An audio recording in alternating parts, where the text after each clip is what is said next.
हिमाचल में उगाई जाएगी दो तरह की भांग, एक नशे वाली और दूसरी बिना नशे वाली। भांग की खेती पर दो भागों में बंटी बीजेपी, मगर सबसे बड़ा सवाल, क्या हाई कोर्ट भी देगा खेती की इजाजत? हजारों करोड़ की होगी कमाई, बताएंगे किस तरह से काम करेगी हिमाचल में भांग अर्थव्यवस्था। वीडियो शुरू करने से पहले आपको एक गजब का फैक्ट बताते हैं। एनडीपीएस एक्ट 1985 के तहत अगर कोई व्यक्ति नशा तस्करी में बार बार पकड़े जाने के बाद भी अपनी आदत से बाज नहीं आता है तो उसे अदालत फांसी की भी सजा सुना सकती है। जी हाँ, आपने बिल्कुल सही सुना। नशा तस्करी करने वाले को फांसी और नशा तस्करों को ये सजा हमारे ही देश का कानून देता है। हालांकि ये बात अलग है कि आज तक किसी भी तस्कर को इतनी कठोर सजा नहीं मिली है। खैर, इसी एनडीपीएस एक्ट के तहत एक प्रावधान ऐसा भी है जो भारत गणराज्य के सभी प्रदेशों को अपने भूभाग में भांग की खेती करने, उसका इस्तेमाल करने और उसे बेचने की भी छूट देता है। और अब इसी प्रावधान का फायदा उठाकर हमारे हिमाचल प्रदेश की सरकार ने एनडीपीएस एक्ट में कोई भी बदलाव किए बिना प्रदेश में नियम कानून के तहत भांग की खेती करने का प्लान तैयार किया है। बीते कल हिमाचल में भांग की खेती लीगल करने को लेकर कैबिनेट मंत्री जगत सिंह नेगी ने सदन में नियम 102 के तहत सरकारी संकल्प लाया, जो बिना किसी चर्चा के सर्वसम्मति से पारित हो गया। अब हिमाचल विधानसभा में इतना बड़ा फैसला होने के बाद हर किसी के मन में भांग की खेती को लेकर कई तरह के सवाल उठने लगे हैं, जैसे कि हिमाचल में ये भांग अर्थव्यवस्था किस तरह से काम करेगी? क्या हिमाचल में नशे वाली भांग भी उगाई जाएगी? भांग की खेती करने का लाइसेंस किसे दिया जाएगा? कितने करोड़ की हर साल कमाई होगी? क्या हिमाचल हाई कोर्ट भी प्रदेश में भांग उगाने की मंजूरी देगा? और अंत में सबसे बड़ा सवाल, भांग की खेती लीगल हो जाने के बाद सरकार इस व्यवस्था को किस तरह से रेगुलेट करेगी? इन सभी सवालों का जवाब आपको इसी वीडियो में मिलेगा, इसलिए अंत तक जरूर देखिएगा।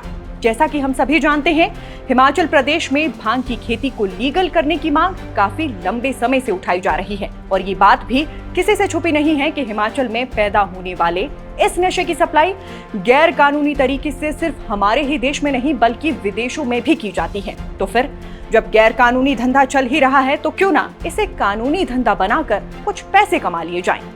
इसी सोच के साथ हिमाचल की सुक्खू सरकार भांग की ये नई पॉलिसी लेकर आई है, मगर भाजपा के राष्ट्रीय प्रवक्ता प्रेम शुक्ला ने सुक्खू सरकार के इस फैसले का विरोध जताते हुए कहा है कि आज भांग से कमाई करनी है तो उसे कानूनी बनाया जा रहा है, कल अफीम से कमाई करनी होगी तो उसे भी कानूनी बना दिया जाएगा और फिर परसों कमाई करने के लिए हेरोइन और कोकेन को भी सरकार लीगल कर देगी। अब भाजपा प्रवक्ता की इन बातों में कितना सिर पैर है, इसका अंदाजा आप इस बात से लगा सकते हैं कि उत्तराखंड, उत्तर प्रदेश, मध्य प्रदेश और राजस्थान ये चारों भाजपा शासित राज्य है और इन चारों राज्यों में भांग की लीगल खेती होती है। अब पता नहीं शुक्ला जी को सिर्फ हिमाचल की ही कमाई क्यों खटक रही है। खैर, नेता हैं, नेतागिरी करेंगे, हम पत्रकार हैं, इसलिए आपको जानकारी देते हैं। तो फिर नए नियमों के तहत हिमाचल प्रदेश में अब से दो तरह की भांग उगाई जाएगी, एक होगी नशे वाली और दूसरी होगी बिना नशे वाली। नशे वाली भांग का इस्तेमाल औषधीय प्रोडक्ट्स बनाने के लिए किया जाएगा। Cancer, migraine, depression, anxiety, labour pain जैसी दिक्कतों में नशीली भांग से बनी ये दवाएं रामबाण का काम करेंगी। इसके अलावा हिमाचल में बिना नशे वाले भांग के पौधे भी लगाए जाएंगे, जिसमें भांग का THC लेवल 2-3 से भी कम रहेगा। अब इस तरह की भांग से नशा तो नहीं होगा, लेकिन इसके पौधे से कपड़े, बैग, जूते, बेल्ट, रुमाल, कागज और यहाँ तक कि घरों को बनाया जा सकेगा। एक तरह से बिना नशे वाले भांग के इन पौधे और उनके बीज का इस्तेमाल इंडस्ट्रियल पर्पस के लिए किया जाएगा और इससे करीब 400 तरह के बाय प्रोडक्ट्स बनाए जाएंगे। भांग कमेटी को लीड करने वाले हिमाचल सरकार के मंत्री जगत सिंह नेगी ने साफ कहा है कि दोनों तरह की भांग को उगाने के लिए अलग अलग लाइसेंस बनाए जाएंगे और भांग की खेती करने वाले लोगों को बीज, खाद जैसी अन्य सभी जरूरी चीजें भी सरकार की तरफ से मुहैया करवाई जाएंगी। नियंत्रित भूमि पर भांग की खेती होगी और प्रदेश में भांग की खेती को रेगुलेट करने के लिए एक प्राधिकरण का भी गठन किया जाएगा। इसके तहत ही बीज बैंक की स्थापना, बीजों का वितरण, उपज की खरीद और फार्मा इकाइयों को स्थापना के संबंध में निर्णय लेने के लिए एक सिंगल विंडो सिस्टम भी तैयार किया जाएगा। और सबसे बड़ी बात, हिमाचल में भांग की खेती शुरू होने के बाद प्रदेश की आर्थिकी में 500 करोड़ से लेकर 1800 करोड़ रुपए तक का सालाना की दर से इजाफा भी होगा। इन सारी बातों का कुल जमा इतना है कि भांग की खेती करके प्रदेश सरकार आम के आम और गुठलियों के दाम भी वसूल करेगी। लेकिन क्या हिमाचल प्रदेश हाईकोर्ट राज्य में फैले नशे के काले जाल के बीच प्रदेश सरकार को भांग लीगल करने की मंजूरी देगा या नहीं, ये भी सोचने वाली बात है। क्योंकि चरस तस्करी के लिए बदनाम हिमाचल प्रदेश में कई दशकों से चल रहे इस गैर कानूनी धंधे को रोकना भी सरकार के लिए बड़ी चुनौती होने वाला है। और उससे बड़ी चुनौती ये होगी कि किस तरह भांग की खेती से हिमाचल के गरीब तबके को जोड़ा जाए।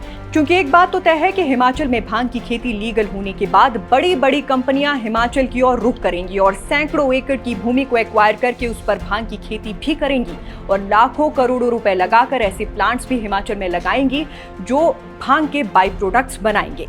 मगर इन बड़ी कंपनियों की एंट्री होने के बाद से उन लोगों के हित की रक्षा प्रदेश सरकार किस तरह से करेगी जो अब तक गैर कानूनी तरीके से ही सही मगर कई पीढ़ियों से हिमाचल में अवैध भांग की खेती करते आए हैं। क्योंकि अगर उन लोगों को इस सरकारी भांग के व्यवसाय में नहीं जोड़ा जाएगा तो फिर पुराने काश्तकारों का विरोध भी सरकार को झेलना पड़ सकता है।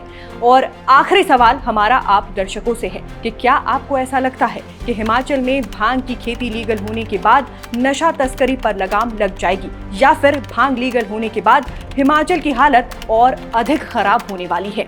आप दर्शक अपना जवाब हमें कमेंट बॉक्स में दीजिएगा। आपकी प्रतिक्रियाओं का हमें इंतजार रहेगा। वीडियो पसंद आया हो तो इसे लाइक शेयर जरूर कीजिएगा। साथ ही हिमाचल से जुड़ी हर महत्वपूर्ण अपडेट को बेहतर वीडियो फॉर्मेट में पाने के लिए हमारे YouTube चैनल को सब्सक्राइब करना बिल्कुल भी ना भूलें। फिलहाल के लिए इस खबर में बस इतना ही। नमस्कार।